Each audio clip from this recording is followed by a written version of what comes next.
Hindi naman lahat yan mag-Olympian, hindi naman lahat mag-national team eh. Yung importante dahil yung ugali mo, ma-develop mo paglaki mo.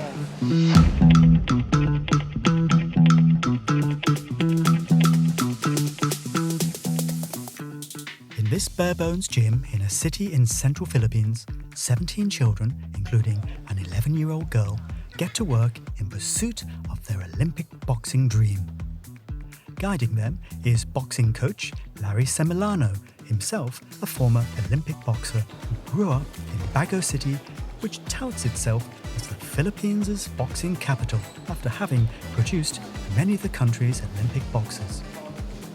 Target ko na gusto ko makapunta sila sa national team. Pag andun ka na sa national team, malaki ng tsansya mo eh.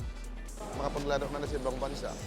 Pati yung tinatawag na Olympics. Kasi Olympics yun yung pinaka-highest tournament na sa boxing eh.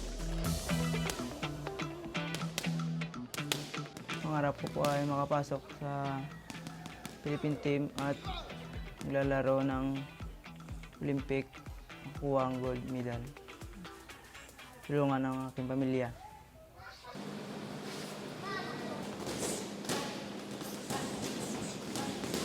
Ang gusto kong ma-achieve sa pagbaboxing is maging Olympian champion.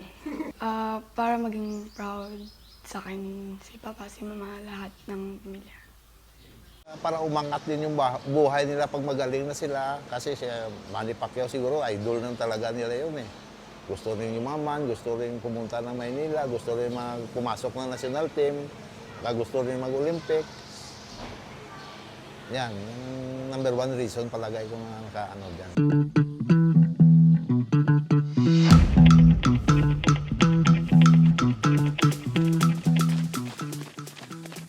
The gym is located in the island of Negros, in the country's sugar-growing region, where the rich-poor divide is stark.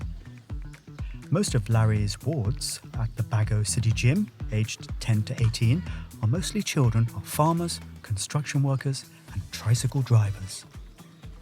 Hindi naman lahat yan mag-Olympian, hindi naman lahat mag-national team eh.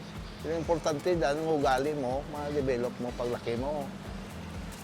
Yun naman purpose ng sports eh. Yung de-develop mo sa yung morally at saka spiritually o ano dyan. Yan importante. Pera, sekundary lang yan. Ako, nandito ako, gusto ko rin maranasan nila yung naranasan ko. Naabot ko. Ang gusto ko sa kanila, na bago sila lumaban, gusto ko na magaling na sila.